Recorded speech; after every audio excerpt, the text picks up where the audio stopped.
Revolution Radio, freedomslips.com. You don't need to expect us. We're already here. Most are afraid of unknown depths, skirting shores thinking world flat, and with the island girls in celebration of new religion. Nobody led me or said this way. I sailed alone on makeshift raft with wind as companion.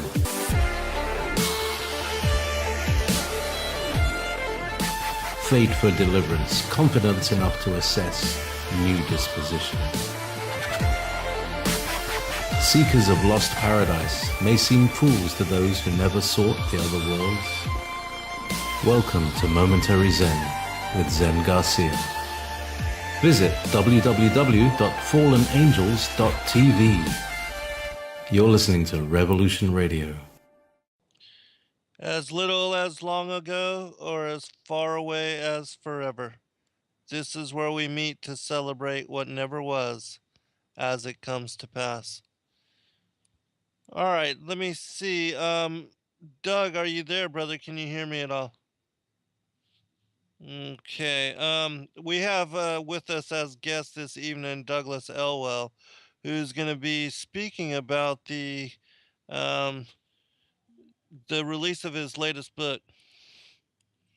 But he seems to be having some issues with his mic, so as soon as we get that resolved, but in the interim, I'll just kind of, give you some current events and everything. I'm going to get him to call back in, and then hopefully he'll be able to hear us. Doug, you there? Okay, but anyways, for those that don't know, Doug is also the author of Planet X. I forget the exact name of the book. The Star of the Lord. Um, Really excellent book, and it talks about a lot of the Sumerian mythologies and the things that I've talked about in covering the timeline of creation. Let me see. Let me tell him to reboot his mic here real quick, and then we'll see if we can get this going. Okay. All right, he's going to set up the new mic.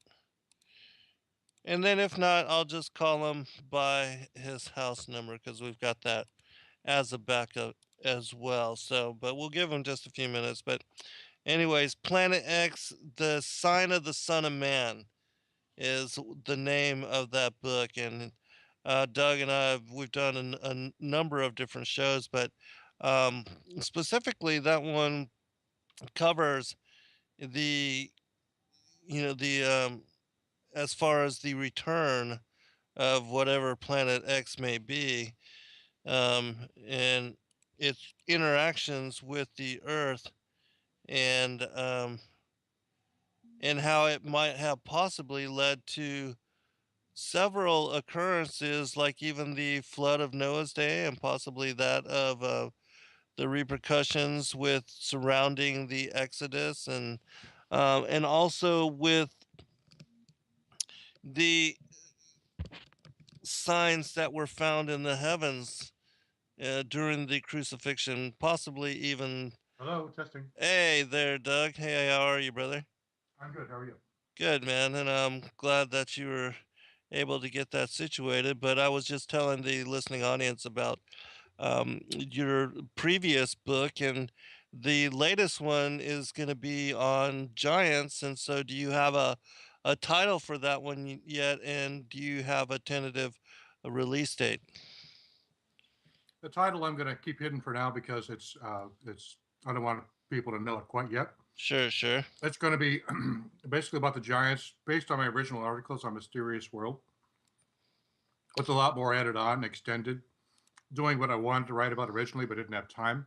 Mm-hmm. Plus an extensive prologue talking about the fall of Lucifer and the creation of the universe, which I believe was actually a result of the fall of Lucifer. Mm-hmm. Excellent. Sounds good. And the creation of the giants and his ongoing war with God. Right. Yeah. Excellent. That's one of my focuses as far as the ongoing war. This bloodline war, and the whole how the war in heaven led to the enmity between the seed lines, the seed of the woman and the seed of the serpent, and how we see that reflected as the division of the goat and the tares, and the goat and the sheep, and the wheat and the tares, and the good and the bad figs. You see this reflected all throughout Scripture. This war between these two groups of people, but basically the children of perdition and the children of light, the sons of light and the sons of darkness, as the Dead Sea Scrolls, one of those particular books. But um, so are you near as far as publication? Because I know you've been working on this, Mhm. and also for those that don't know, you can find a lot of articles that Doug has written on the giants, the topic of the giants, on the Mysterious World website. And so there's a lot of really extensive information there about the different groups of giants, and as far as the regional areas here on the earth. But can you also give out the website, Doug, and where people can go to find your work, and to if you want to share any contact information? Yes, the website is mysteriousworld.com. You can contact me by email at publisher@mysteriousworld.com. We also have a Facebook page in Facebook, Mysterious World. There's a couple of ripoffs there, but the real one is just type in Mysterious World in the search box, and I should have the Mysterious World logo appear on the left side, which is a globe of the world with the words mysterious on top and the world on beneath the globe. And also, I have a site called Planet X at planet-x.info. That's planet-x.info, where you can learn about my book on Planet X. Yeah, excellent. And that, I was telling people about that book and its connections to, the destroyer, and what the Colburn Bible references of the destroyer, and so that's also very interesting. And what can you just tell the listening audience kind of a summary of that particular book, um, and the contents, what it's about? Sure. Planet X, it's called Planet X, the Sign of the Son of Man and the End of the Age. The title is taken from the phrase, I think in the King James or maybe the NIV, in Matthew 24:30, when the disciples were talking with Jesus on top of Mount of Olives, which is called the Olivet Discourse. And they asked him at the beginning of the chapter 24 of Matthew, and it's also, I think, in one or more other books of the Gospels. They asked him, "What will be the sign of your coming and the end of the age?" And he goes through a litany in order of the end times events from beginning to end. And near the end of the end times events, he says in Matthew 24:30, "There shall appear a sign in the heaven, um, which will be a sign of the end of the age and my imminent return." So my goal was to figure out what was the sign, because I was looking for signs of Jesus' return, pretty much disgusted with the state of affairs in the world and wanting a change I could believe in. I wanted Jesus to return and initiate permanent change. And so I was looking forward to a second coming. Now, I looked for signs of the second coming, imminent portents. I read the book of Revelation, book of Daniel, other books, and just wanted to see what will be a sign, a clear sign of a second coming, above and beyond the various books that were written, all of which proved to be wrong. And I came across a passage in Matthew 24:30 saying this heavenly sign will appear right before second coming. So I was like, okay, what could this heavenly sign be? I I originally and still do correlated with the Star of Bethlehem, which preceded his first coming. I figured, well, maybe he's regularly preceded by the same sign, which is kind of his logo, his symbol, and precedes his coming not only in the first time but in his return in the future. And so I looked at the Star of Bethlehem and said, okay, could this be um, a star, a comet, or a conjunction of planets? And I went through each of the individual possibilities, and each of them had their pluses, but mainly minuses, because novas only last maybe a couple of days, where they're really, really bright supernovas. Then one of the primary theories is that it was a supernova, but they only last a few days. And the Magi would have taken weeks to travel from, if not months, to travel from Persia to Israel, ancient Palestine. So that was not going to work. A comet was a possibility, but comets tended to be portents of disasters and not of, beneficial things like the birth of the Son of God. And of course, conjunctions of planets happen all the time and are not particularly special. And conjunctions usually last only for a couple of days. And so that wouldn't have worked, because the Magi couldn't have followed it for weeks or months if it only lasted for a couple of days. So I wasn't really satisfied with the major theories or any of the theories. So I kept looking, as I expanded my scope of my research, I started looking at more esoteric literature, fringy stuff, looking for examples of what could, maybe these people have understanding of ancient history, because the Magi were actually ancient idolaters and magicians, occultists, which made their inclusion in the story particularly interesting, because even the dark side was giving homage to this king, so it must have been a pretty incredible event. And one of the traditions I found was written by a guy named Zechariah Sitchin, a book called The 12th Planet. And whereas I found his theories not very plausible, his idea about Planet X I thought was interesting, and it fit the criteria of the object that would appear as fit the requirements for the Star of Bethlehem event mentioned in Matthew 2. And so he said it was a mainstream scientific theory, so I checked up on that. And I found it is correct that Planet X was a mainstream scientific theory that had been around since the 1800s. And Planet X itself had been seriously searched for by legitimate astronomers for over a century, even by the time that he even written this book, which was in 1976. And back in the 1980s, when I was doing my research, late 1980s, there was a huge flurry of speculation about the existence of Planet X, because the Voyager probes had passed past the outer planets, Uranus and Neptune, and found them in such disarray. It was kind of a disaster area, that they had speculated that a Planet X-like object must have been responsible for this disarray, because only a massive object could have screwed up their satellites and tilted them on their sides. For example, planet Uranus has South Pole currently pointing directly at the sun, and its polar and magnetic axes are really, really misaligned with each other. It would be as if the North Magnetic Pole were somewhere in Texas for Earth. It's really, really off. And they deduced, based on this and the strange orbits of their satellites, and the fact they deduced also that Pluto was actually an escaped satellite of Neptune. The only way this could happen is if a massive object, roughly 3 to 5 times the mass of Earth, had passed by these planets passing through our outer solar system. And so the Planet X theory was powerfully reconfirmed. It was happening right as I was doing my research on Planet X, so that motivated me to do additional research. And I found more and more that not only does Planet X clearly does it clearly exist, it has to, according to the evidence, it's incontrovertible, but it also answers many of the questions about not only the second coming of Christ, because I believe that was not only the Star of Bethlehem, but also the sign of the Son of Man at the end of the age, described in Matthew 24:30. But it was also present at the creation. So it was present in the creation, nativity, and end times. Thus the subtitle of my book, Planet X, the sign of the Son of Man in the end of the age, subtitled Planet X at the creation, nativity, and end times. It comes around once every 2,000 years or so to cause either disasters or various great things. The last time it passed by us, Jesus was born, and it appeared as the herald of his first coming.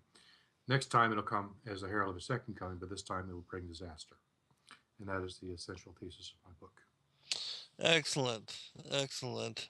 Well, in connection to your book, and you know how Christ, when he first came, he fulfilled the first spring and summer feasts of the Leviticus 23 feasts. You know what I'm talking about?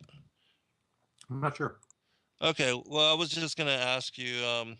Well, anyways, when he first came, he fulfilled the first 4 feasts of the Most High God, as laid out in Leviticus chapter 23. Like he was um, crucified on Passover and then entombed on the day of unleavened bread, the feast of unleavened bread, and then he was resurrected for the day of first fruits, which are the first spring feast, and then 50 days after, on the day of Pentecost, when Moses received the Torah and the law, the Ten Commandments on Mount Sinai.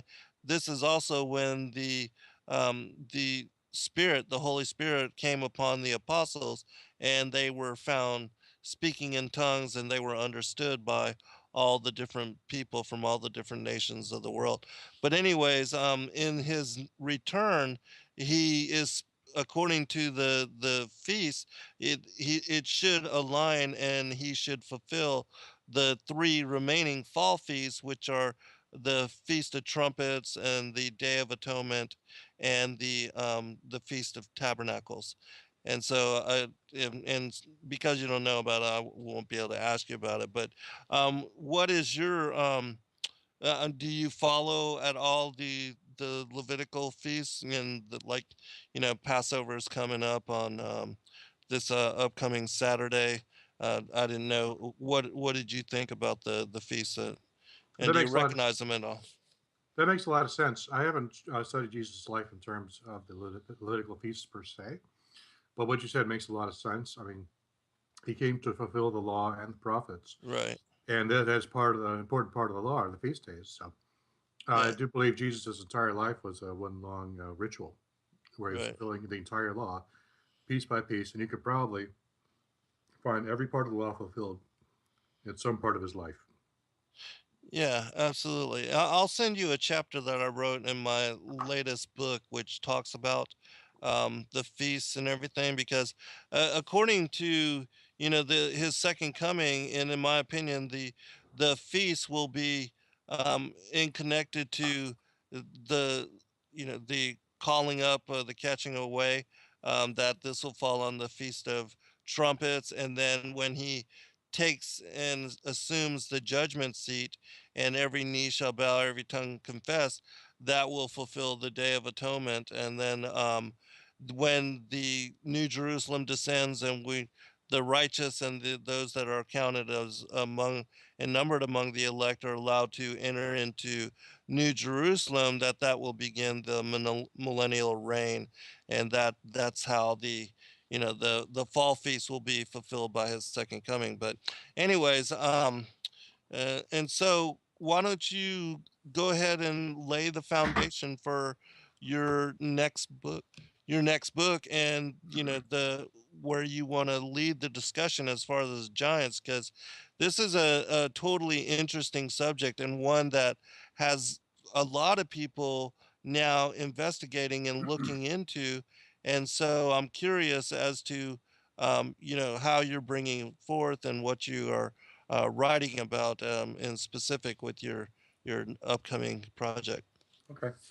Yeah, this has been a long-term project of mine. It's been kind of slowly growing in the back of my mind, trying to figure out the idea of good and evil, how good and how evil could be created, why it was created, why it exists. I believe God is a God of ultimate order and purpose, and does nothing by accident. And He's actually totally in control of everything, even though it's impossible for us to understand it.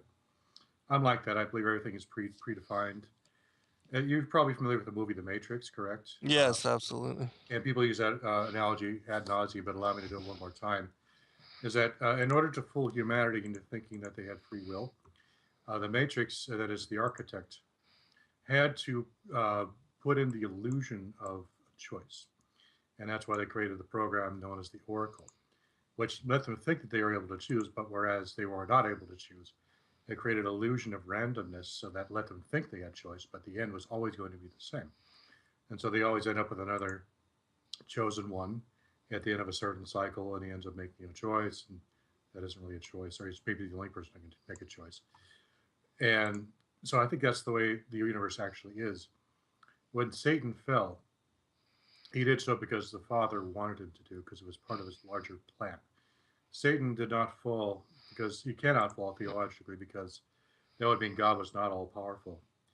And so it creates a conundrum, a contradiction theologically, which people who attack the Bible routinely exploit to say, well, God can't be all powerful because of the existence of evil. My belief is that evil exists because it's serving a purpose, and that purpose is to create the illusion of choice, the illusion of disorder, which is necessary for change. So the way heaven was before Lucifer fell, everything was perfect. There was no delay, no error, no time and space, which you understand did not yet exist. Time and space actually are kind of in between God and men. It's kind of a barrier that stands between them. Uh, my theory is that in order to create space and time, error need to be introduced into the heavenly system, and that's where Satan came in. In order to have space, space between us and God, time where there's delay, time for things to change. In heaven, before the universe was created, there was no change. Everything was perfect and remained perfect all the time. Uh, so it made it interesting to write the prologue, because how do you describe uh, a timeless time? How do you describe a space that does not take up any space? Because heaven, this was before what we understand as dimensions were created. There were no three dimensions. There was no timekeeping. There was no anything. Only God and those whom he created, the spirits that surrounded him in the divine assembly. And so my theory is this part of the prologue is Satan collaborated with a group of other angels, one third of these other spirit beings. And he had been purposely tempted by God with the idea that he could create his own universe where he could be king, where he could be God, as separate from the will of the Father. But the Father's intention all along was to use Lucifer by tempting him into falling, to actually use him to create a universe which he would in the future use as a home for those spirits who remained loyal. And so it was kind of an interesting twist that it's evil thinks it's in charge of its own destiny, but it's really not. The person at the top of the strings is the Father pulling the strings. So in this way, theologically, God can maintain his sovereignty, but also evil can exist in a situation where God is in control because it's serving a purpose. In order to have change, in order to have death and life and cycles, you have to have imperfection. And that's where Satan added into the divine equation imperfection. And this led to an explosion, a release of energy, because there was an energy imbalance because of this rebellion. And this energy was stolen from God, and it was released explosively into creating the universe as we now understand it, which is a combination of mostly order, but also elements of chaos. The orderly elements are represented by the loyal angels who work behind the scenes to try to keep things orderly, whereas the chaotic elements are products of the fallen angels who are constantly trying to drag things down into chaos. And this creates a kind of a cycle of primarily ordered universe, but has occasional times when things become disordered, which is roughly 2/3 of the time we have order and 1/3 of the time we have disorder. Right now, we're in kind of a downward cycle where the fallen angels are in descendancy. But there will be a cataclysmic reassertment of order in the near future when God returns and reestablishes order. There'll be the millennium. And so you have a universe which is basically governed behind the scenes by these spirit beings who are struggling with each other for control of the universe. And this is why we see cycles in the universe. Everything's kind of a spiral, which is all the galaxies, all the way up from galaxies, all down atoms. All of these are central objects with spirals around them. This is the angels and demons fighting for control of the universe. And the cycles we see and the patterns in nature and everything that's predictable and testable. This is the outworkings of this heavenly struggle that's taking place behind the scenes. And basically, right, they fought each other for who knows how long, I believe, in an ancient universe, until they achieved a stalemate condition to the point where it was determined that in order to break the stalemate, they had to create some proxies. And so mankind was created as a proxy environment in which the battle could be further fought and a decision made as to whose way was best, whether Jesus' way or Satan's way.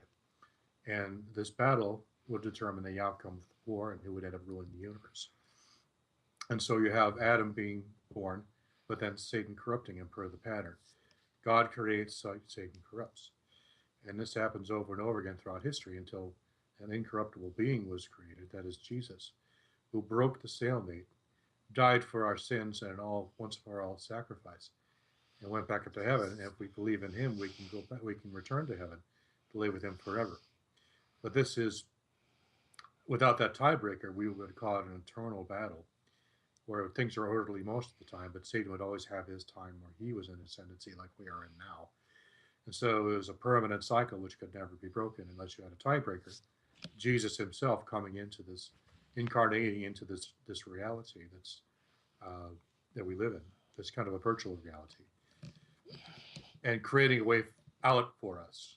So that is really he's broken the cycle of evil, where Satan, even though he was never able to take control, he created a situation where it was impossible for the loyal angels to take, under Michael, to take control. So Jesus himself had to come down, be a tiebreaker, and create an overwhelming force which was necessary to break the stalemate.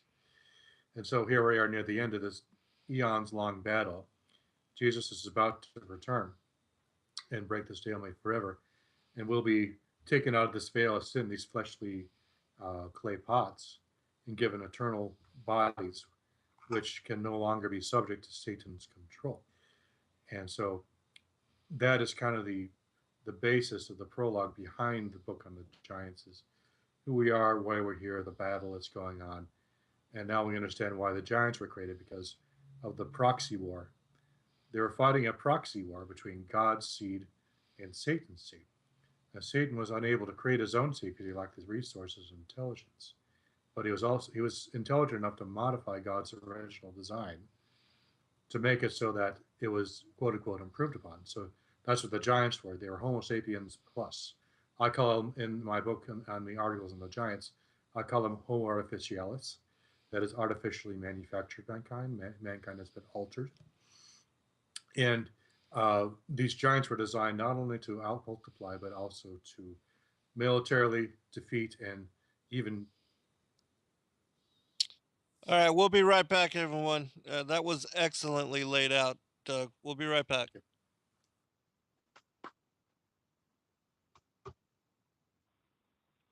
All right, welcome back, everybody. And like you, Doug, I'm one that ascribes to there being a huge amount of time.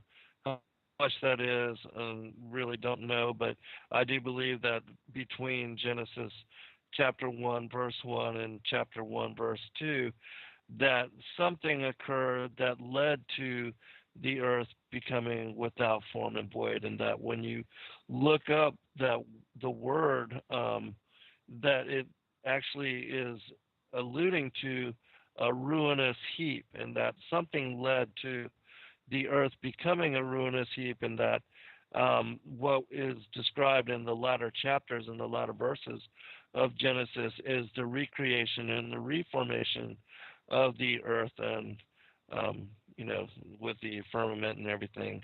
And so I do believe that, and I'm also going to ask you if you believe that the fall of Lucifer occurred, which I affirm this and teach it this way in my own books, that the rebel angels were cast out prior to the creation and the temptation and fall of Adam, and also before the Watchers and the incursion of the Watchers, and that when the Watchers fell during the time of Gareth, that was actually a second group of angels that left their place of habitation and descended, that they mated with the daughters of Cain. So let me get you to answer that first, and then we can go from there.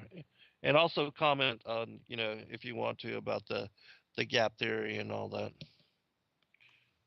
Okay.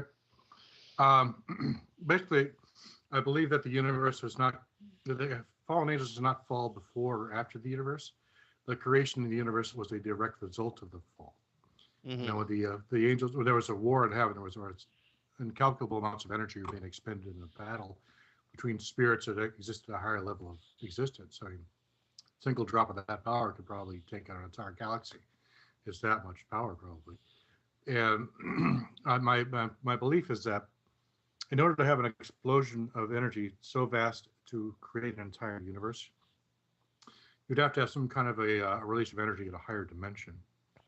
And I think that the spirit dimension is the origin point of the physical dimension. Yes. My belief is that uh, Satan stole the old story of Prometheus stealing fire from heaven, I believe it is. Right. He actually literally stole energy from God. When he sought to make his own reality in his own imagination, he stole some of the glory that was due to God and kept it for himself. In the paradigm I create in the book is that basically they're arranged in a hierarchy. All these spirits are arranged in a hierarchy like a pyramid underneath the pre-incarnate Son of God who sat at the top. This is based on the idea that this is what will be happening at the end of time when the New Jerusalem is created. Jesus will literally be creating a new pyramid, and this actually is in the process of creating a new pyramid. A pyramid which is made out of us, of new spirits, redeemed spirits he has created from among men. In fact, he's even said that. He said that the church is a new building which he is creating out of us, of which we are here, we are his jewels, and we are like the stones that he's using to build his new temple. He actually says this in the Bible. And so my belief is that the New Jerusalem is actually a gigantic pyramid where Jesus himself was at the top, at the apex, unlike the profane pyramid of the Freemasons, which has Satan sitting at the top, which is a physical pyramid. Jesus is creating a spiritual pyramid, which he'll sit at the top, and this is the New Jerusalem that will be dropped down onto the new planet Earth, probably planet X, that's described in Revelation 21. But I backwards extrapolated from that. If there's a new pyramid, maybe there is an old pyramid that was destroyed, because it says specifically in there, it says, no one that loves or makes a lie, no dogs, no idolaters, no sorcerers, and so forth, will be allowed into this new pyramid. And so I theorize that maybe if the fallen angels, those demons basically would not be allowed in this new pyramid. It stands to reason that maybe the whole purpose of this universe thing is that he's using it to create a brand new pyramid, because the old one was destroyed as a result of a battle between the fallen angels and the loyal angels. My theory is there was actually a hierarchy of power, not a physical pyramid as we understand it, but a hierarchy of authorities, principalities, powers, rulers, thrones, dominions, the top of which are the archons who manage the entire assembly. Archon is basically a word which means prince. It's translated as prince in the New Testament. It's a Greek word. And these angels are arranged in various orders and hierarchies in a pyramidal form, at the top of which sat the pre-incarnate Christ, who was ministered to by Lucifer. And Lucifer was between the assembly and Jesus was between Lucifer and the Father. And Lucifer attempted to usurp Jesus' place and take control of that power, which came up for the assembly and returned to the Father. He tried to take it for himself, take the glory for himself, but he couldn't handle it. It was too much for him. And the other 1/3 of the angels who attempted to take this power for themselves, the glory of God, they took for themselves and tried to take the glory away from God. And they couldn't handle the energy, so it ended up being released explosively and destructively. And as a result, this assembly in heaven, which is perfectly ordered and there was no error and delay and everything was in perfect communion with each other, they created a universal explosion of energy, which led to kind of an embolism in a lower dimension. In fact, it may have ended up in the creation of these lower dimensions. And the universe is spread out infinitely at infinite speed. And all these spirits were dragged down into this lower dimension, and they're trapped there still to this day. And in a process, so history has been a process of weeding out the bad spirits from the good, saving the good ones for eternal glory, and putting the bad ones in prison for final judgment at the end of time. And so the universe, the point of the universe, it wasn't just created for fun, even though it was created for God's pleasure. The purpose was to provide an environment in where the rebel angels could be judged and imprisoned, and the loyal angels rewarded for their loyalty.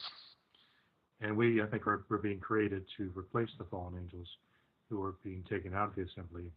And we'll live together with the loyal angels in this new heavenly New Jerusalem, which will descend out of the sky, a replacement pyramid for the original pyramid, which was destroyed as a result of the original divine conflict in heaven, which resulted in the creation of the universe.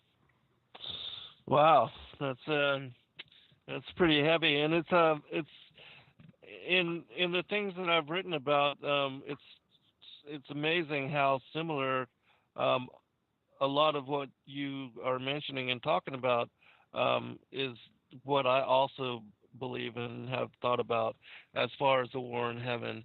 And I also think that with the mount of the congregation, it mentioned in with Lucifer wanting to exalt himself above the stars of God and to be as the Most High, that the reason we see all these pyramidal structures is that possibly it is because New Jerusalem or the Mount of the Congregation was in this pyramidical shape. And so what we see is Lucifer counterfeiting what he had witnessed, when he was part of the sons of God of the congregation of the mighty, as spoken about in Psalms 82.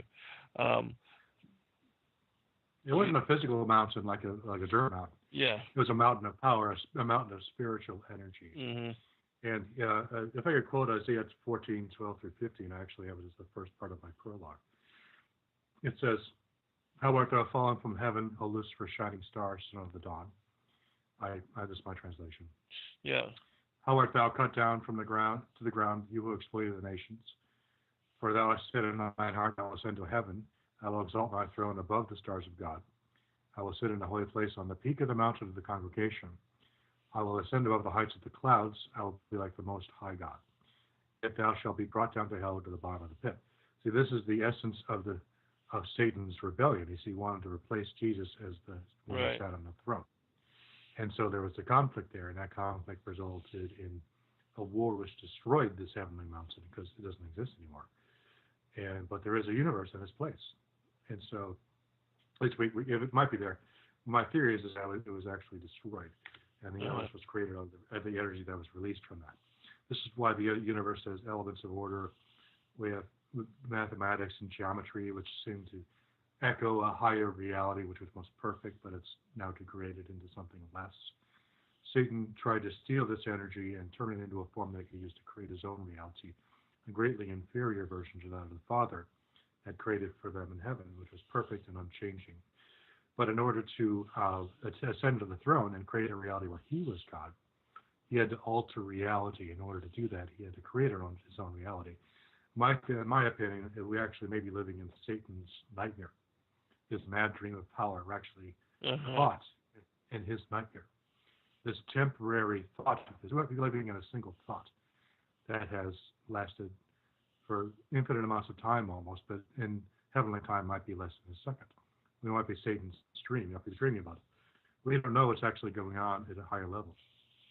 But the point is that the mechanisms we see in nature, in my opinion, are the outworkings of the actions of these heavenly beings. And so this is why when we perform rituals, whether for good or for evil, it has certain outcomes. Whether you do good rituals, you follow the law of Moses, blessings will come. If you worship demons and make sacrifices to idols, temporary blessings followed by curses will come. This is just the way things operate, because the fallen angels are constantly looking for ways to penetrate the universe, the physical world, and operate within it in an effective way, because that was their dream. They wanted to have their own reality separate from that of God, so that's why they tried to create their own universe, stealing God's energy in order to do it. But the Father's intention was he wanted them to do that because in order to create the universe, you have to have imperfection, because perfection means no time, no space, no delay, no error. Time and space are contrary to perfection. With time, you have a delay. You have a delay in communication. You have a delay. You have death. You have suffering. And a lot of this idea actually came from Paul's description in Romans 8:38. I'll go over real quickly here. Is that my theorizing about how the universe was created and structured is based on Paul's description to the Romans in 8:38, that he is persuaded that neither death nor life, nor angels, nor principalities, nor powers, nor things present, nor things to come, nor height, nor depth, nor any creature, that is, the word creature is anything created, any physical object, not just something that's alive, shall be able to separate us from the love of God, which is in Christ Jesus our Lord. What he is literally saying, and this is a radical statement. I mean, it's really radical. It's not just death or life or angels. He's also saying principalities, powers, and things present, things that exist, anything in time or space, things present or thing to come, which is time, nor height, nor depth, or any object, which is space. So he's saying angels, demons, time, and space, nothing come between us, indicating that they are between us and the Father now. But the sacrifice of Jesus bridged that gap so that when we come back, when we're resurrected, space, time, angels, and demons can no longer separate us, indicating that they're doing that now. So the principle behind my theory is that space-time was created by Satan in order to separate us from God, enslave us in a temporary virtual reality in order to control us and make himself God over us. All the angels, all the demons, all those who were born during the time of the universe, all of us, he would be God. And thus you have the description of him ascending to the mount of God and sitting on the throne of God. He couldn't actually do it, but in his crazy attempt to do so, which I think failed, he went insane. And we're basically in his insane dream right now, where he's convinced himself that he's actually God and he's actually ruling, whereas he's in the process of being defeated.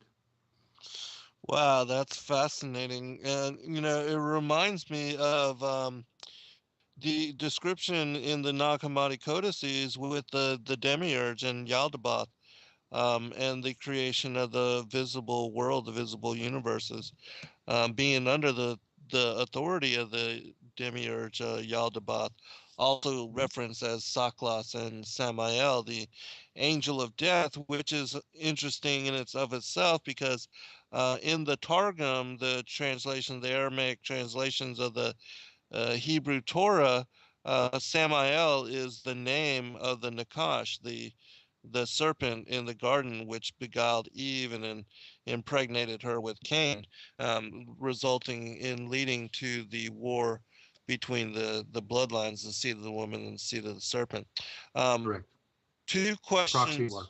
Yes, two questions for you along the lines of, and so when the visible universes came into being, um, do you speculate that there was time when the fallen angels, the rebel angels, specifically Lucifer and the archons, that they were here and possibly creating some of these megalithic sites, perhaps, or some of these, megalithic structures aligned to the dragon lines, these ley lines, also a link to the heavens and celestials. There's all these really intricate alignments. Do you think that they were here doing those types of things before modern humanity, the modern creation of Adam and Eve, and the fall and temptation, which led to the last 7,000 years? I think that Satan and his fallen angels, I believe when Lucifer fell, right before he did, he stole a lot of information from the heavenly record, information that was not meant to be known. And he stored it in this great crystal, which was known in esoteric literature as the stone of exile, the lapis exilis. And I think it was in one of the Freemasons' writings, they said that Lucifer had actually battled against Michael, and Michael defeated Lucifer by striking his crown and removing the jewel from his crown, which was the source of his power. And this stone fell to earth, and Lucifer, Satan's been looking for it ever since, because it has all the information that he stole from heaven in it. And so in my book, I talk about how basically Satan, in a rage, came down to earth searching for the stone because it had fallen from his crown, and without it, he could not have any hope of ascending to the throne, because that was most of his power. It was like Sauron in the ring. He was pretty strong on his own, but with the ring, he was really strong. It was a force to be reckoned with. And so he's been looking for this stone of destiny all this time, which I believe in the Bible is referred to as the Zohar, essentially some links on that as an understanding what that is. And that Zohar, I believe, is the MacGuffin, not only for my book, but for this entire history. Satan, the control of this Zohar stone, which appears in numerous guises throughout history as the tree of knowledge in the Garden of Evil, good and evil, or as a tree of the tree of good knowledge of good and evil in the Garden of Eden. It appears hanging from the rafters in the Noah's Ark. It says described in Genesis 6:16. It was actually like a shining stone. The translation of window is incorrect. Abraham is said to have had hold of the Zohar, which he used to heal people. And it was even said that Joseph and Moses had it at one time. And I believe, and I talk about this in my book, the horns that Moses was wearing when he came down from Mount Sinai was actually the Zohar, which is actually like a round stone with two horns on either side, which should be worn as a headdress, which gives the wearer all knowledge. Basically, it's a very dangerous object, which was once Lucifer's crown. So it's a very dangerous thing, which only persons of highest trust could be given. And so all of these people, all the patriarchs, Adam, Noah, Abraham, Joseph, Moses, and maybe even Jesus was tempted with it, but I think he rejected it because he had a greater crown waiting from heaven. They all had access to this thing, and it was necessary to use that to talk to God. And Moses was probably the last one to use it because I think the ark was used to replace this as a communications device with God. But basically, this stone of exile, which fell out of Lucifer's crown, has been the primary goal of Lucifer, and one of the reasons he created the giants, because the sons of Shem have been hiding it from him this entire time. And so he's been using the giants to try to take out the sons of Shem, the Semites, that is the Jews and Arabs and related peoples. And he created the giants to wipe out the Semites and take back the stone so he could use it to conquer and control the world. That's his goal. And I do believe that in the end times he'll achieve this goal. I talk about this in my Kindle book, The Riddle of the Sphinx, about how I believe it's actually buried underneath the Sphinx, and the Antichrist will rediscover it and use it to conquer the world. Very fascinating.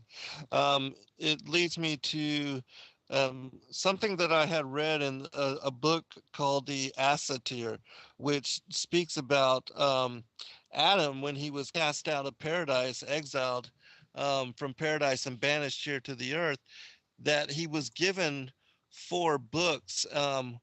And these books it says were written on a stone, like, sort of like a crystal, or like the knowledge would be within a crystal.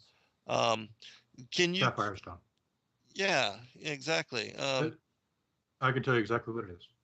All right, go. They were written on sapphire stones, inside of sapphire stones, using a laser.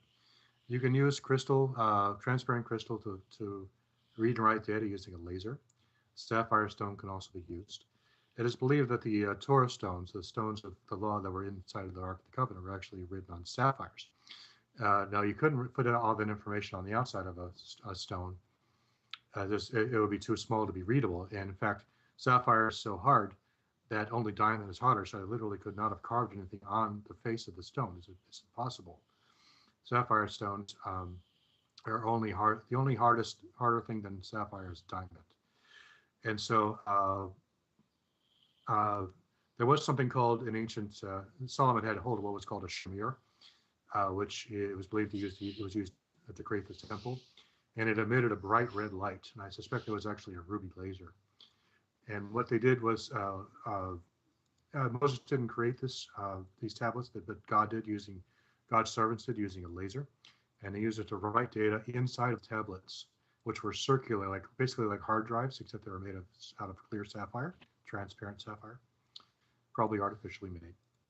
And they wrote it in like they would a typical hard drive, except this hard drive is made out of sapphire, which is a crystalline form. And it was basically a permanent, it was a form of data storage that would literally last forever. I mean, sapphires, unless you hit them with a hammer or something really hard, they will last literally through the entire universe. It's impossible. So they had a permanent storage medium, which they then put in the ark. And the Zohar, I believe, was made of the same material, sapphire stone. And probably Adam was given these books, which are actually sapphire stones, into which is written this information. He must have had a reader of some kind, an ancient equivalent of a CD player or a DVD player, which God would have had to have created in for him as well. And as silly as that sounds, it makes a lot of sense, because It's the only way it could work. And in fact, the word for books in Hebrew is actually sefer. And it's the same word we get the word sapphire from. So sefer for book and sefer for sapphire, basically the same thing. In fact, book, the very basic concept of book in ancient Hebrew was actually not like a paper text or a written scroll, but it's sapphire stone. And so that Fascinating. powerfully confirms that the 99.9% likely it was a sapphire stone. All right, we'll be right back for a second hour. Hold on, everyone.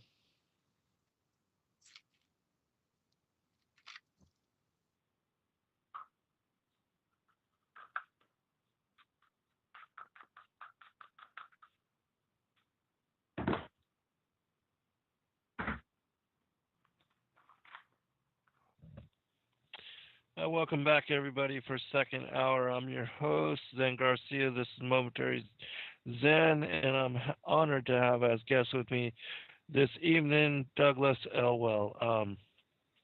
Really quick, just wanted to remind everybody that Revolution Radio is the largest listener-supported, commercial-free, and corporate-free radio network on the internet or even on the earth. And so there's a great way that I just recently discovered that you can support your favorite host and also get an incredible source of information. If you are interested in supporting a specific host, you can call up the studio, email, or contact us at freedomslips.com and let Nighthawk know that you would be interested in purchasing a disc of the whole entire year of your favorite shows from your favorite hosts, and that a portion of this money will actually go to support them in their efforts. Another way also is you can purchase access to the archives for $4.95 a month and download the individual shows for all the hosts from both Studios A and Studio B, which is a fabulous, fabulous deal in and of itself. And those of you that can, please do, and know that we appreciate you beforehand. Doug, I wanted to ask you a question since we're talking about the stones. Specifically, there's a mention in the scriptures as to Lucifer only having 9 stones, and that this link is possibly to the ephod, and that the 12 stones representing each of the 12 tribes of Israel, and that the priests wear these 12 stones in a particular configuration.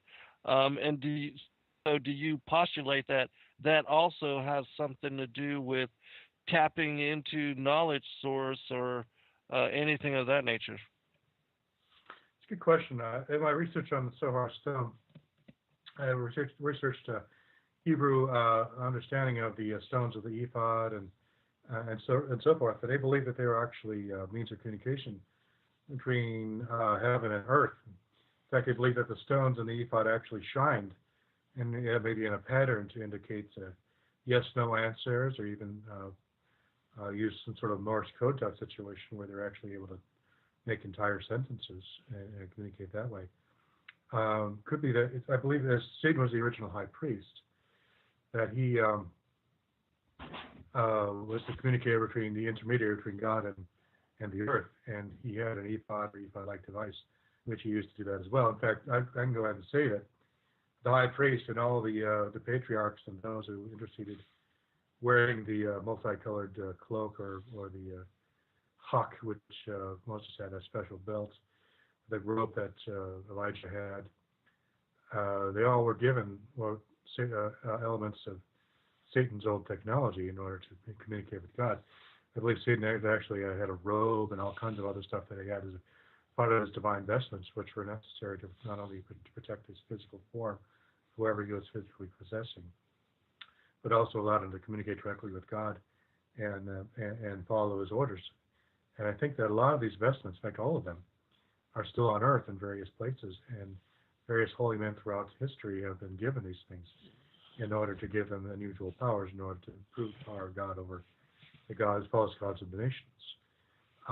Elijah had his cloak, Moses had his staff and a special belt.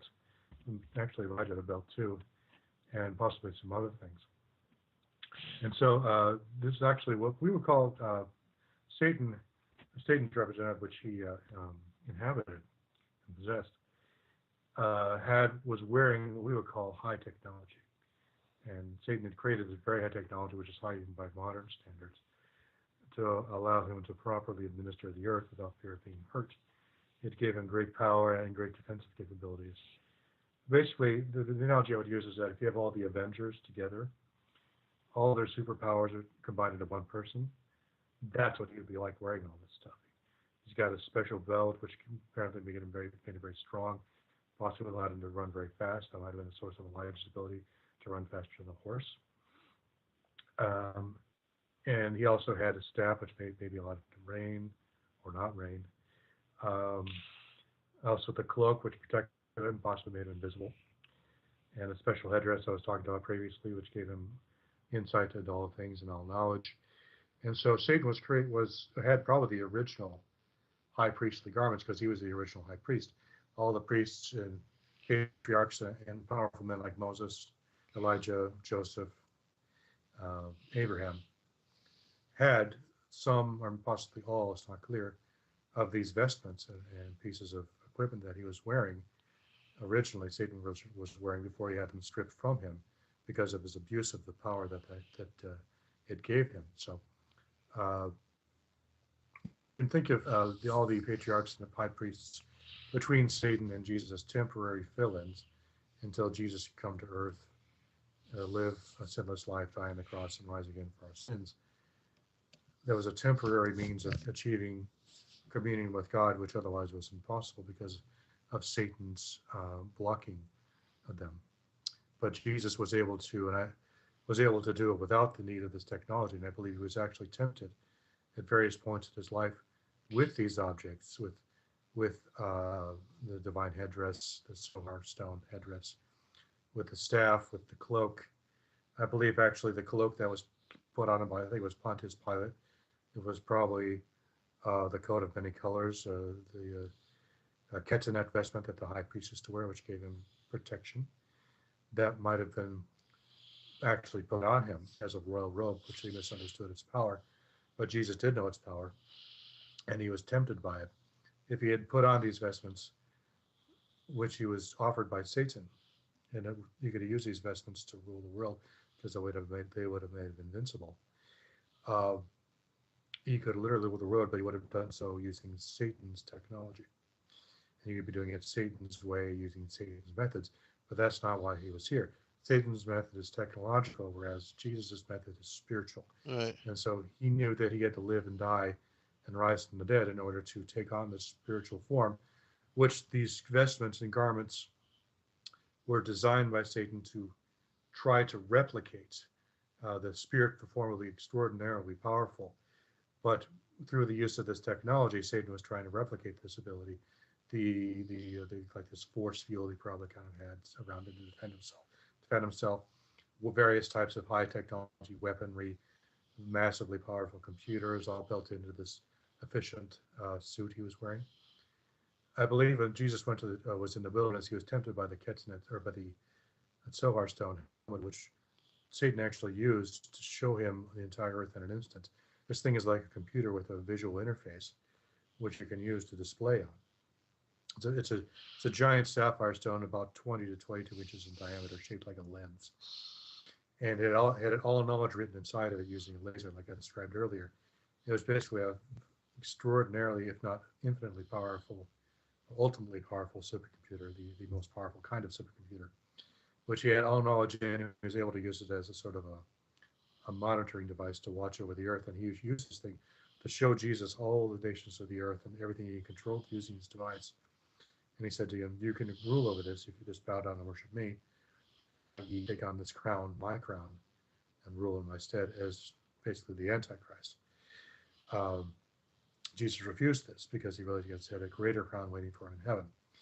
And also he was tempted in various times. I believe he was tempted, like I mentioned earlier, when they put that royal robe on him. This was probably the ketonet vestment, which was worn by the high priest, which protected him from the ark. If he didn't wear it, and he went before the ark would kill him. Right. So this was a protective device I suspect it was actually it created an electromagnetic force field, which protected the wearer from any harm, basically. Ketana was a head-to-toe garment which covered everything from your neck all the way down to your feet. And also, he was tempted with, I suspect, of belts. If you recall, John the Baptist was wearing a special belt. I suspect that was the same belt that Elijah was wearing, which is where he derived at least some of his power. And this is why partly why people said this is Elijah returned. If you can understand it, it wasn't actually physically Elijah. It was a man wearing Elijah's belt, which he used to perform these miracles. So not to despiritualize it too much, but these are things that God used to use, gave to holy men in ancient times to perform miracles until a permanent solution could be created, which was Jesus. But that was thousands of years in the future, so he gave them these technological artifacts to perform miracles and intercede on God's behalf temporarily until the permanent solution could be put together.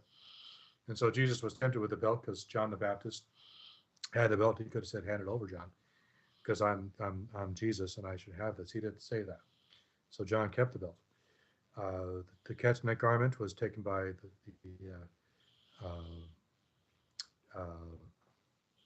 the Roman soldiers. There was the garment. They said it was too fine. It was a seamless garment. They said it was too fine to divide, so they threw lots for it. The lots were probably signified, or possibly actually were, the Urim and Thummim.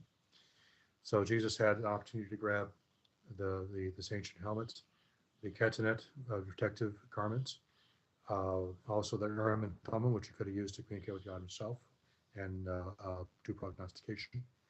And there's some other things in there too. I've noticed here and there, bits and pieces of the high priest's garment. Actually, he made fun of the high priest, and this was interesting. I realized what was happening when Jesus was saying, if if that when the high priest was saying to Jesus, you should not allow them to praise you as you come into the city. And he says, if they did not, the very rocks would cry out. I think what he was talking about, not rocks in the ground, but the rocks that were inside the stones, the precious stones that were on the breastplate of the high priest. Since it was originally a communications device, these stones would cry out, proclaiming praise for the Son of God, because that's what they're designed to do. And he was making fun of the high priest because basically saying, look, you're wearing this technology. You don't even know how it works. You don't even know it's technology.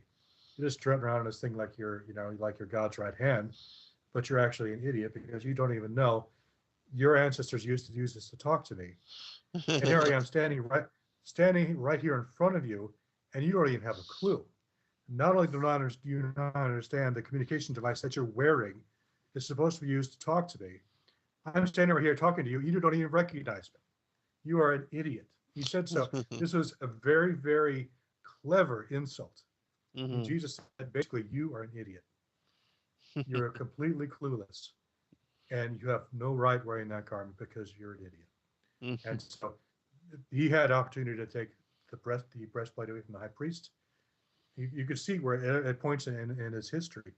He had the opportunity to take this stuff for himself, but he didn't because that wasn't his destiny. But he could have done it, and he could use that stuff to conquer the world. And here's the kicker. The Antichrist will use those things to conquer the world. He will find all these things, and he will put them on, and he will become all-powerful, and he will follow Satan's advice, take away the crown, take the other garments, the ephod, the ketanets, the belt, the crown, and some other things. I still have to find them. And he'd be so invincible that he could literally conquer the world single-handedly. That it would be impractical. It would take forever. But at the head of an army, this guy would be literally invincible. It would be having the Ark of the Covenant, except you're wearing the Ark of the Covenant on your head and using it to obliterate absolutely everybody. Because this thing would basically sit out intensely powerful lasers that would burn through anything. Maybe hundreds or even thousands of lasers at once. And this is what the Ark of the Covenant, this was how we used to wipe out entire armies. It's to set up powerful lasers and just cut them all in half and destroy them. That was my theory, because it says in the rabbinical commentaries, red threads would come out of the Ark of the Covenant, and as the what looked like red threads came out of the Ark of the Covenant, and would burn snakes and bushes and thorn bushes ahead of the advancing armies of Israel, so as to clear a path for them. Red thread of fire could only mean a laser, Mm, because fire would not travel in a straight line like that, but a laser would. And right. so, because we have to have a laser to read and write to a sapphire stone in order to write data inside the stone, and a red thread is a perfect description of what a red laser looks like, that's what it must have been. That's why I'm saying I'm totally confident in it. Uh-huh. If there was an Ark of the Covenant, it must have been using lasers. And you can see if you try to open the Ark of the Covenant, it hits you with a laser. That's how it was defending itself.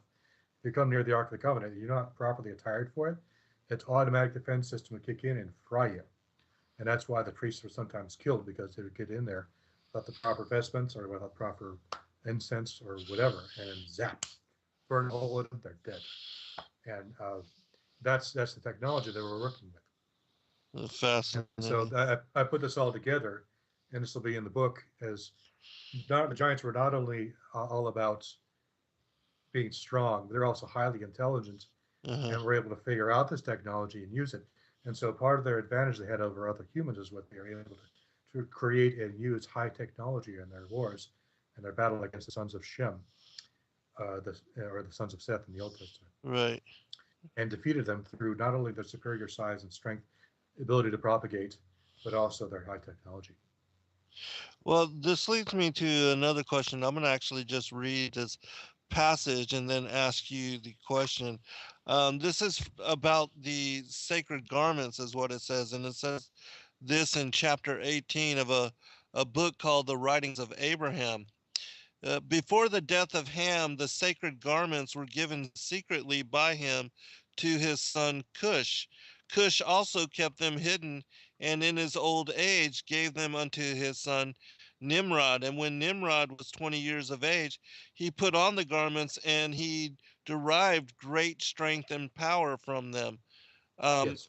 and supposedly before this time, Adam was given these garments by the Most High God, and then he had passed them on to Enoch, and Enoch had passed them on to Noah, and then Right. Noah had them in the ark, but they were stolen by Ham, and then they were given to, the sons of Canaan, which were the children of Cain after the Yes. flood. Yes. And so, have you written about these sacred garments, or can you comment on that? I thank you for reminding me. I forgot to include that. I will do that. This, the uncovering the nakedness of Noah was not about sexuality. He stole the ketonet from him. He was wearing the full length garment to protect himself, Uh-huh. and he stole it from him while he was sleeping. And that is why they were talking about the curse of Cain. And he tried to steal the kingship because the ketonet was a protective garment meant to protect the king. So if you steal the protective garment, and this is the same thing that Joseph was wearing, this coat of many colors, Yes. same thing. In fact, it's even called a ketonet in the book of Genesis. This is the Ketzonet's pasim, the Ketzonet, or the coat of many colors. Or actually, pasim means parts, so it's a coat of many parts. It wasn't just the coat; it was actually these other things I was talking about. It was the coat, the belt, probably the staff, the breastplate, probably the helmet as well, and probably some other things. In fact, my theory is that you have in ancient Egypt, and the Egyptians wear this grouping of garments that Ham stole, or Ham stole from Noah, was that he understood that this was actually a combination of different parts that work together as kind of a unit. In fact, the word for a knight's armor and weapons and everything was actually called a kit, which I think was actually derived from the word ketzonet, which a ketzonet is not just the covering, it's kind of the entire package of everything that the priest or whoever is wearing in order to protect themselves. Um, yeah, the myth of Osiris. I think the myth of Osiris is actually in Egyptian mythology. It's actually a description of how the sons of Seth, not the god Seth, but the person Seth, who was later turned into this diabolical being by the Egyptians who hated the Sethites, said he had cut Osiris into 12, I think it was 13 pieces, and hid Mm-hmm. the various pieces all around the world. Now, I think what he was talking about, it was this garment, which was actually made of 12 pieces. And this garment, this Ketzinet Pasim, this garment of many pieces, was actually spread out and hidden in various places because in order to make sure that no one could wear them like Nimrod again because it made him too powerful. He was unaccountable tyrant who could not be killed, and also prolonged his life. So you basically had a tyrant who not only could not die of violence or disease, but also of old age. He would live for hundreds and hundreds of years. In fact, the patriarchs who had been given the Sohar stone and the other garments, the robe, the staff, and everything else, lived for close to 1,000 years because it says in the rabbinical commentaries they slept in the light of the Zohar, which renewed them every evening, so they didn't age like everyone else. So that if you recall in the Old Testament, it says that the patriarchs lived for almost 1,000 years. It doesn't say anyone else did. It said just them. We assumed they lived for a long time back then, but the fact is only the patriarchs have said that, and because the rabbinical commentaries believe it's because of the Zohar, which was a giant sapphire stone which stood on a pole, not unlike basically like the staff of Ra in Raiders of the Lost Ark, except the stone is not small; it's much larger. It's about the size of a basketball or larger, and it's shaped like a lens made of clear sapphire. And they slept in the light of this thing, and it would basically rejuvenate their body every night, probably through lasers. My guess is that this thing, if it is could use lasers to read and write to its interior, a typical write speed of I think thousands of times per second or hundreds of thousands of times per second of a typical modern CD-ROM drive. This thing could probably output. It could probably not only direct lasers into its interior to do writing, it could also direct them outside to affect its environment. So I suspect that this thing could actually reach out and touch anything with these lasers, and that's how it manipulated its environment. And probably what it did is it used laser surgery to cut out cancerous cells, dead cells, and allow living cells to renew themselves. So basically, anytime an old cell or a dead cell showed up, it would scan the patriarchs with its lasers, burn up all the old dead stuff, and leave only the good stuff. And so they basically lived forever, as long as they had this stone, or for a very long time. Eventually, old age would catch up to them. But effectively, they could live forever as long as they use this thing. And also possibly the consumption of monatomic gold. People have theories about that, which I think is probably the manna in the wilderness. And I talk about that a little bit too. But the giants are also trying to take the secrets of heaven, which included not only the Zohar stone, but also the manna, which prolonged life. And this is why Adam and Eve are thrown out of the garden, because they had access to the tree of life, which is basically a huge pile of monatomic gold.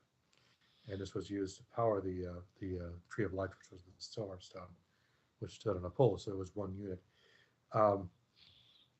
Those are my theories, and I believe that the myth of Osiris is actually a description of how this garment, which was not a man or a god, but actually like you can imagine a suit of armor standing up by itself on a stand.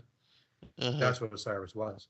That's what Osiris was. He was an empty suit of armor, which looked like a man or a god, but it was actually an armor like an outfit that someone could put on to become like a god.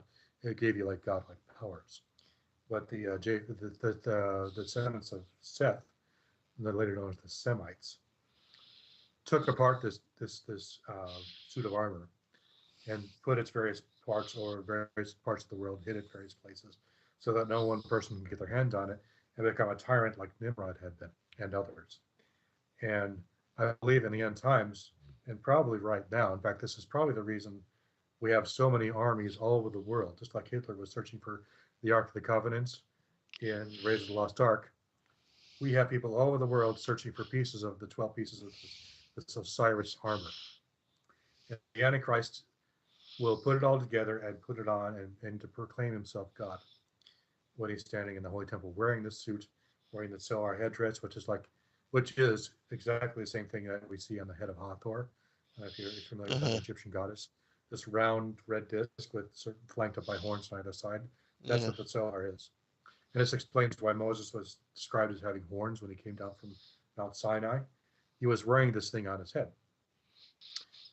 He was actually, that's how he had that power. God gave this to him, this old crown of Satan. Said, okay, I can trust you. You've proved to me I can trust you. Wear this crown. And he says to him, behold, I've made you like a god before Pharaoh. And what do you mean? It wasn't that he was just like this powerful guy.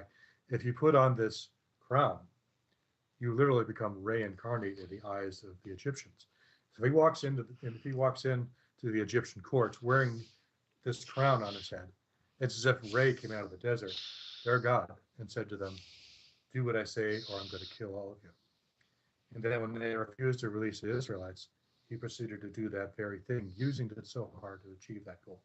The goal of the Zohar was used to curse the Egyptians and cause the plagues. Mm-hmm. Fascinating. Well, we're almost to the next break. Doug, can you go ahead and give out your website and contact information, and we'll go into your book again when we return from break. Yes.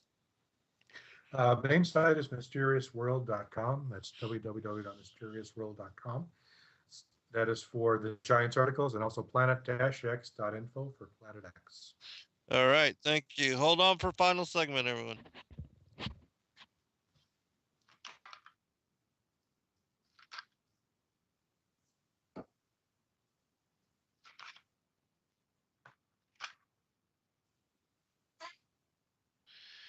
All right, welcome back, everybody, for final segment. Doug, I just want to give you a chance to go where you would like to and covering the contents of your book. I know everybody in the chat room is fascinated and just blown away by, everything you've already been speaking about. So please continue with the story.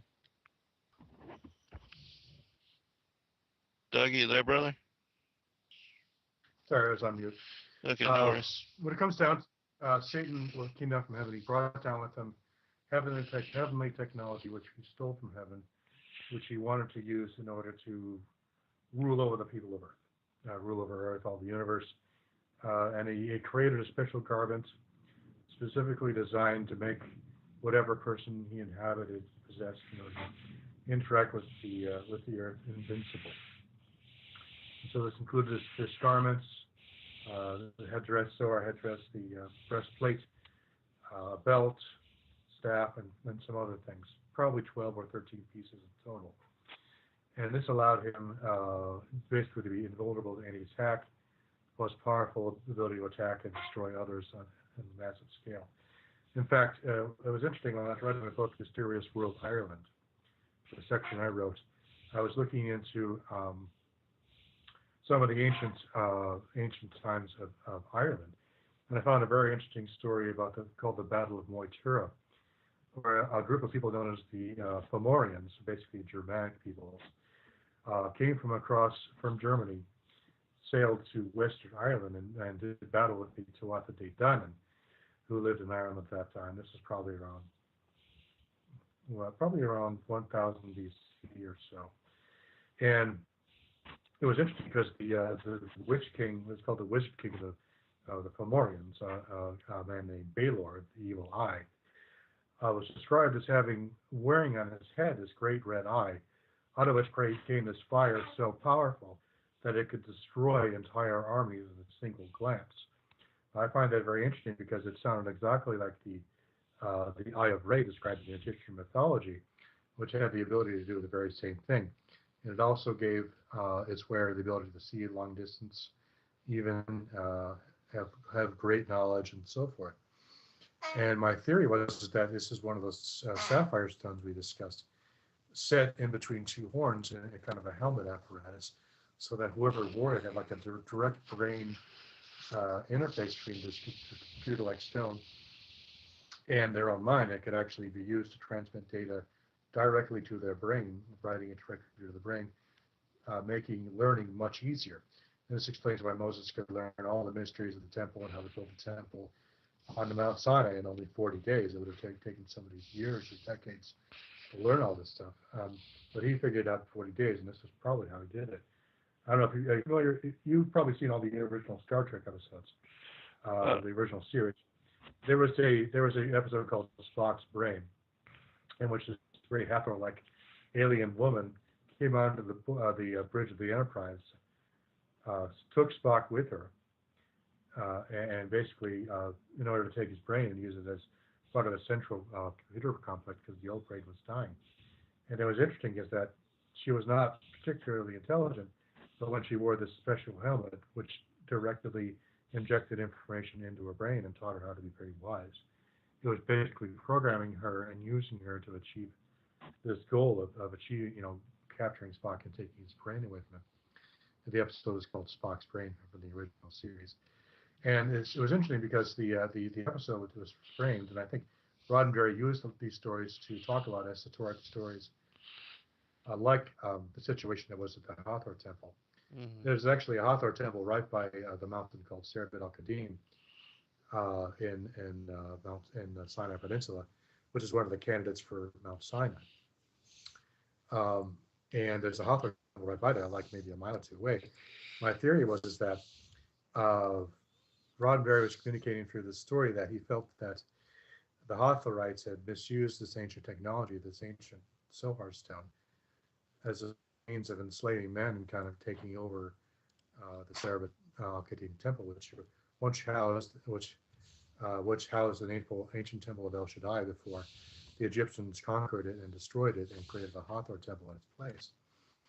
And so El Shaddai, it would appear that the form of God, the God of Mount Sinai, that Moses met with,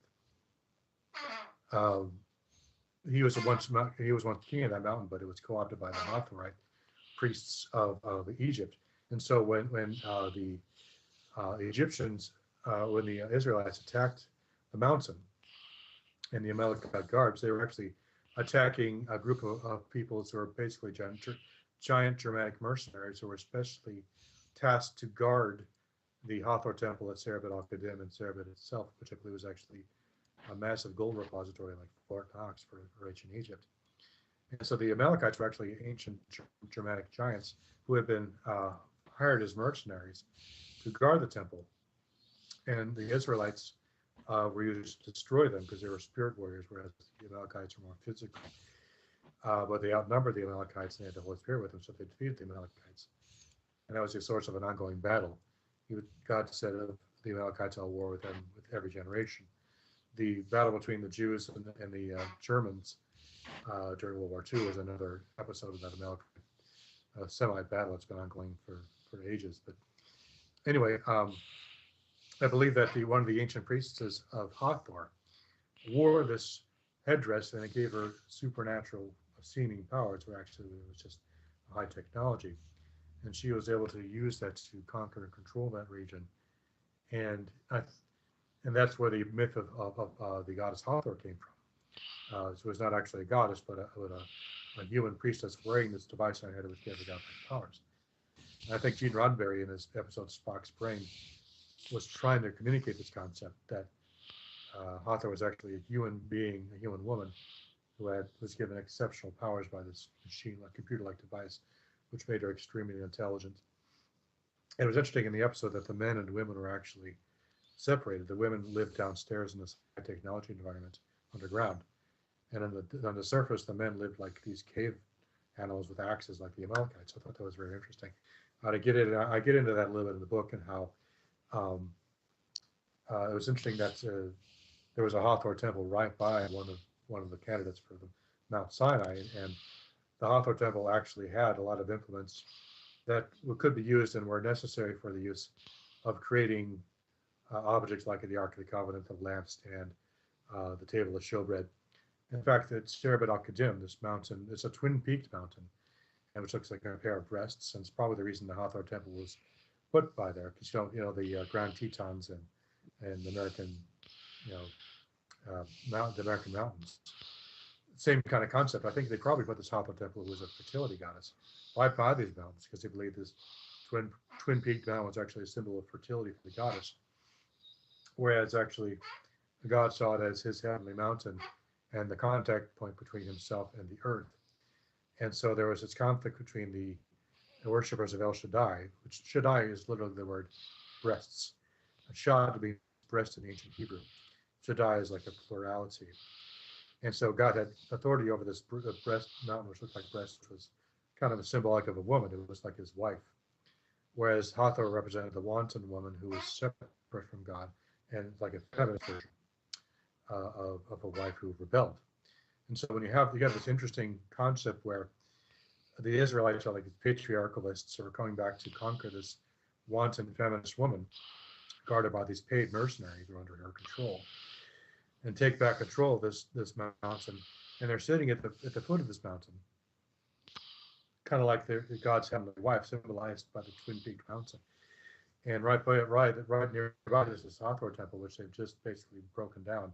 And in fact, the Hathor temple was destroyed around that time archaeologically. So the Israelites came in, defeated the Amalekites, broke down and destroyed the temple, and also retook Serebet al-Kadim, the mountain of God. And there they found the Zohar, which the Hathorites had been using to dominate the people nearby and control the area. Now God gave it to Moses and used it to teach him the law and how to create all the tabernacle. And conveniently located nearby was an advanced, actually in the mountain itself was a refinery. The only one of two in the ancient world, the only one was in Babylon. There and in Babylon. In my mind, that's a proof that's Mount Sinai, because you couldn't have created these tabernacle furnishings without a smelter, a refinery, to refine the gold and be melted down and refined to the point where it could be used to create these implements.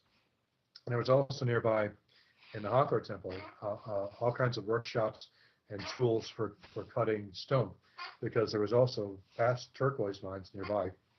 In fact, Hathor was also called the Lady of Turquoise, because right by her temple were large amounts of turquoise, which was used all over the world, particularly in Egyptian jewelry. And so they had these workshops full of sophisticated tools and workplaces, which would have been perfect places to create the implements of the Ark of the Covenant, the menorah, and all the rest of it. They couldn't have done it in the wilderness because it lacked sufficient heat to properly refine the gold. You can melt it, but you can't refine it well, and cast it and work it. But at the mountain of God, Serebet al-Kadim, this Hathor temple is also associated with a very, very advanced workshop area, kind of an industrial area.